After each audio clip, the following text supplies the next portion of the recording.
Bismillahirrahmanirrahim. Assalamualaikum warahmatullahi wabarakatuh.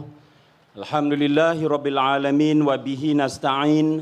Wassalatu wassalamu ala asyrafil anbiya'i wal mursalin wa ala alihi wa sahbihi ajma'in. Salam sejahtera, salam satu Malaysia.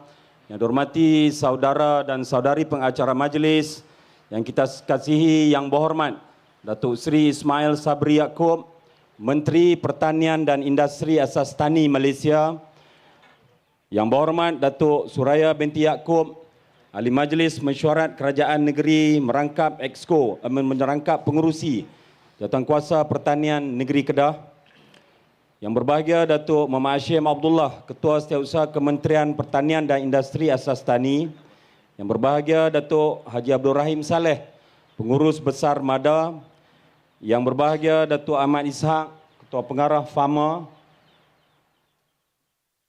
yang dikasihi Tuan Haji Ahmad bin Haji Radin, Pengurusi Jawatankuasa Penyelaras PPK MADA, yang diraikan tuan-tuan pengurusi PPK seluruh kawasan MADA, tuan-tuan, puan-puan, ketua-ketua jabatan persekutuan dan juga negeri, tuan-tuan, ketua-ketua projek Estate Padi NKEA, yang kita raikan tuan-tuan, puan-puan, para peserta projek Estate Padi, seterusnya tuan-tuan dan puan-puan sidang hadirin yang saya hormati sekalian.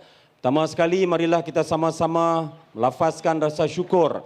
Alhamdulillah kita dapat bertemu di Majlis Ramah Mesra MOA bersama peladang dan juga Majlis Penyerahan Insentif Estate Padi NKEA dan juga penyerahan bantuan Touchpoint yang dianjurkan oleh Lembaga Kemajuan Pertanian Muda ataupun MADA.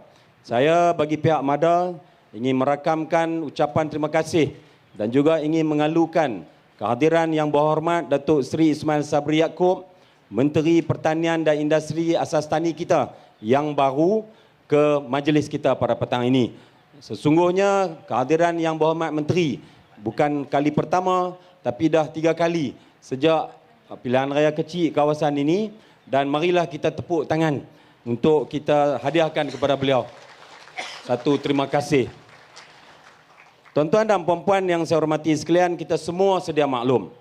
MADA telah pun ditubuhkan lebih daripada 43 tahun yang lalu di bawah masa itu Allahyarham Tun Haji Abdul Razak Husin, Perdana Menteri Malaysia, dan MADA telah berjaya merubah lanskap keadaan ekonomi dan juga latar belakang kehidupan penduduk dan petani di kawasan MADA. Dan ketika ini MADA mempunyai lebih daripada 96,000 hektar kawasan tanaman padi 2 kali setahun, melibatkan 4 wilayah, 1, 2, 3 dan 4, dan ianya telah terbukti berjaya merubah nasib kaum petani, terutama sekali penanam padi di kawasan ini. Jadi setelah 43 tahun berlalu, maka sudah tentulah kerajaan hari ini kebetulannya pula di bawah yang amat berhormat Datuk Seri Muhammad Najib bin Tun Haji Abdul Razak, anak kepada arwah Tun, memikirkan bagaimana untuk kita meneruskan survival industri tanaman padi ini.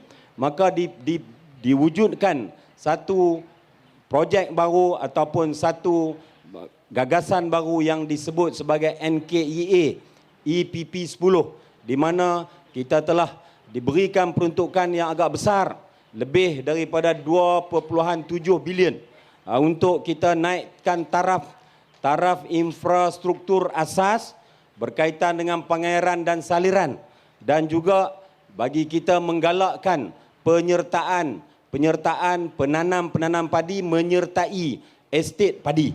Jadi kita sedar bahawa rata-rata secara purata milikkan tanah petani-petani kita ini di bawah 2 hektar satu orang petani. Daripada 96,000 hektar yang ada daripada Perlis ke kawasan kita ni, kita ada lebih kurang 55,000 isi rumah yang terlibat dengan tanaman padi. Jadi purata milikkan tanah hanya sekadar 2 hektar. Maka sudah tentulah apabila milikkan tanah yang begini kecil, sudah tentu dia tidak ada orang putih kata economies of scale, skala ekonomi. Maka Datuk Seri Najib dan juga Yang Berhormat Menteri memikirkan bagaimana untuk kita menjalankan usaha tanaman padi ini secara berskala yang lebih besar. Maka dicadangkan dan diwujudkan estet padi yang disertai oleh peserta-peserta daripada MADA ini. Jadi MADA telah mensasarkan setahun 5,000 hektar dan secara umum kita mensasarkan sehingga 2020 nanti sebanyak 50,000 hektar sekurang-kurangnya ataupun lebih daripada 50% tanah sawah di kawasan MADA ini akan dibuat dengan cara estet ataupun ladang padi. Maka kerajaan telah pun memberikan insentif ataupun galakkan supaya tuan-tuan dan puan-puan petani-petani MADA ini menyertai program ini dan diberilah seorang RM2,000 1 hektar untuk 5 tahun ataupun 10 musim. Jadi tahniah 5 musim. 5 musim, minta maaf RM10,000 jumlahnya, dan tahniah kepada tuan-tuan dan puan-puan yang telah memberanikan diri masuk dalam projek ini. Sehingga kini MADA telah berjaya menggembelingkan lebih daripada 16,000 hektar tanah di bawah program estet padi ini. Jadi ramai lagi lah yang kita perlukan dan memang sehingga kini MADA memang mencapai sasaran sekurang-kurangnya 5,000 hektar setahun. Jadi tuan-tuan dan puan-puan yang dihormati sekalian, faedah masuk estet padi ini semua orang tahu. Apabila kita ada kawasan yang lebih luas, kita dapat menguruskan hal berkaitan dengan bekalan air dalam masa yang nak kita buat ikut jadual. Kemudian kita sediakan tanah ikut jadual. Kita menabung atau menanam pun ikut jadual. Kita menguruskan GAP, Good Agricultural Practices, amalan pertanian yang baik mengikut jadual. Kita membaja dengan ikut jadual. Baja NPK, baja sebatian, baja folia. Kemudian kalau ada tikui-tikui kot-kot ada lagi, kita racun pun ikut jadual. Kalau ada siput-siput gondang peringkat awal pun, kita pakat-pakat buat sama-sama. Jadi inilah kelebihannya bila kita buat estet padi. Dan akhir sekali yang lebih penting adalah matlamat kita untuk nak mencapai peningkatan hasil tuaian kita. Jadi dalam NKEA ni kita sasarkan sekurang-kurangnya 8 tan 1 hektar 1 musim.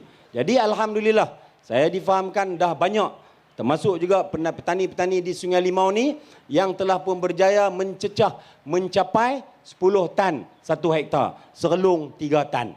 Jadi inilah yang kita nak, dan kita sedar bahawa MADA ketika ini membekalkan beras negara lebih kurang 40%. Dan kita juga sedar kawasan-kawasan MADA ni pun dah mula dimasuki oleh pembangunan-pembangunan lain. Sama ada nak buat sekolah, nak buat padang bola, nak buat rumah kedai dan sebagainya. Maka kawasan kita makin mengecil. Jadi untuk nak mengatasi masalah penguncupan kawasan tanaman itu, maka kerajaan, Kementerian Pertanian, MARDI dan juga MADA sentiasa mencari jalan untuk meningkatkan hasil padi. Dicarinya benih-benih baru. Dulu ada MR219, lah ni dengar kata ada CL2.